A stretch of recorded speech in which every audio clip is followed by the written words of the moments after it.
Well, joining us in the studio is Osanipin.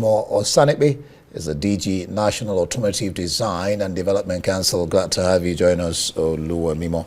Thank you. In the studio. Let me start first of all by asking, you said Nigeria will soon begin production of automotive components. How soon? Yeah, we have identified companies that have the capability and those that are already producing at a very low level, and those levels are not commercially viable because in this sector volume counts, and that's what we are doing now. We need to encourage them so that they can expand and then create that market for them.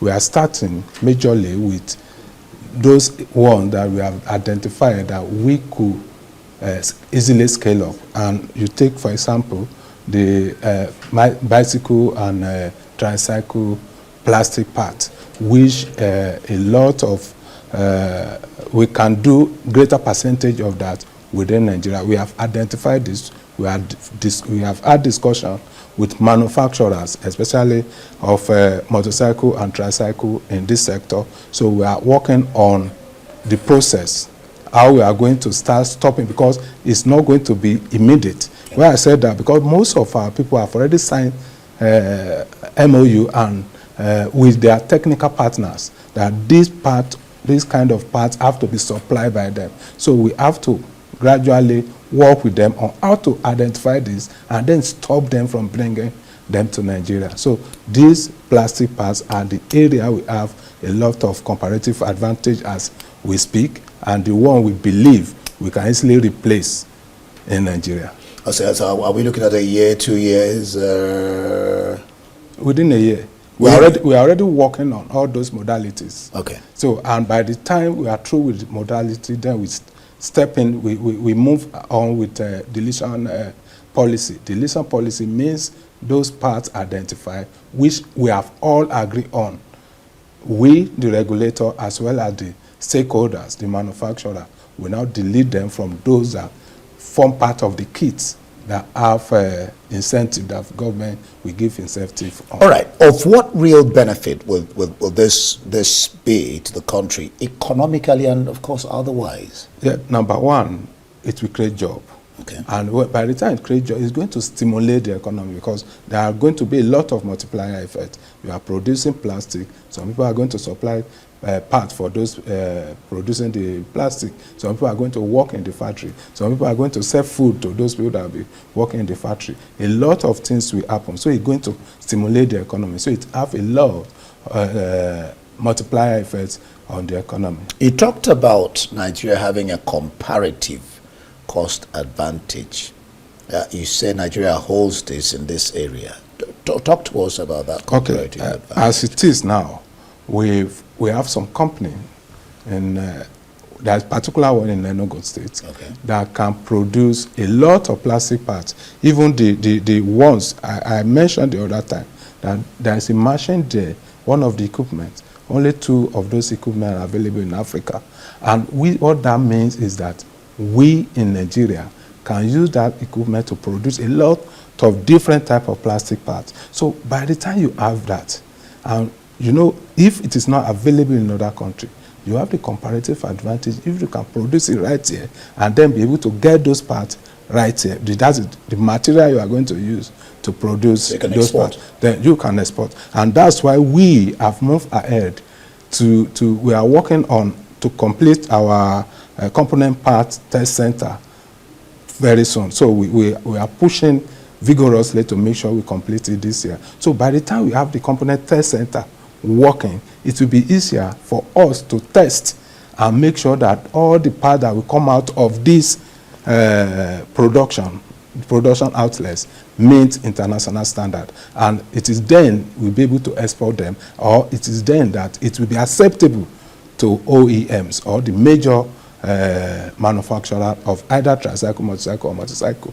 One thing of very, very interesting is the fact you talked about electric shuttle buses, which you said 12 Nigerian universities have been identified to design and produce? Because, I mean, education is power, is key when you have people who have the knowledge about this thing. So you talk about the fact that you have identified these universities, and have work started with them, with this university? Yes, so a month ago, we commissioned those 12 universities, 12 per each zone, two per each zone, Okay. Then we have 12.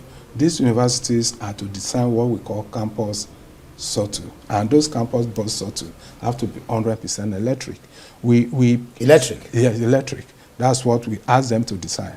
So Electric? You know, we have a challenge of electricity here in Nigeria. Yes, but we have some Power. electric vehicle already in Nigeria, and you can charge them using off-grid power. So Okay. it's quite possible. So we are next week, by Thursday, Friday is going to be the finale when we are going to unveil the best design Okay. from these 12 universities, and it will be done at Unilag on next Friday. So what we have done with that is to get our young minds, because when you go, there are a lot of talent in Nigerian universities. You can say that again. Yeah, among the students, among the lecturers, and we need to get them now to start working on the future of automobile. So we got them together, they work together, and then they've designed. I've seen some of the design, but I don't know which one is going to be the best.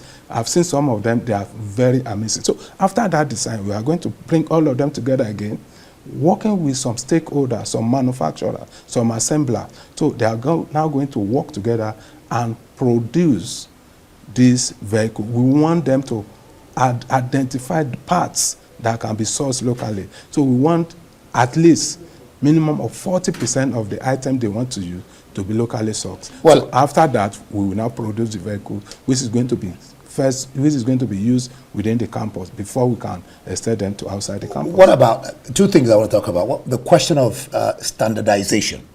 I mean, I'm sure you factor that in, because we can't be having, Yes, in quotes, rubbish. Okay. We factor those. And then automobiles is not only the place where Nigeria spends a lot of money. I mean, Nigerians spend a lot of money. There's also the question of health issue. Yes. Including our presidents, our leaders, to go abroad to take treatment. But I'd like you to, like you say, this has to do with Nigeria first policy. But even the government are not patronizing government vehicles. No, governments are patronizing. You are going to see Nigeria first policy is out. I know the details are not, how will I put it, the details of the processes, because for us in NATO, what we have done is to look at that policy. In what way can we key in and to be of benefit? There are some things that we need to do in-house before we can push and say we are ready for Nigerian first policy. Okay. So within us, we are doing those things. That is the assemblers. We want to, for example, is after sales, we want to make sure that before you can participate, we have enough of workshop to take care of those vehicles when they are already, after you have sold them. You need to be able to care for those ones you have sold. And that's what we are working now with our assembler, so that by the time we have the full details, then we'll be ready. I can tell you that we are there, we are ready,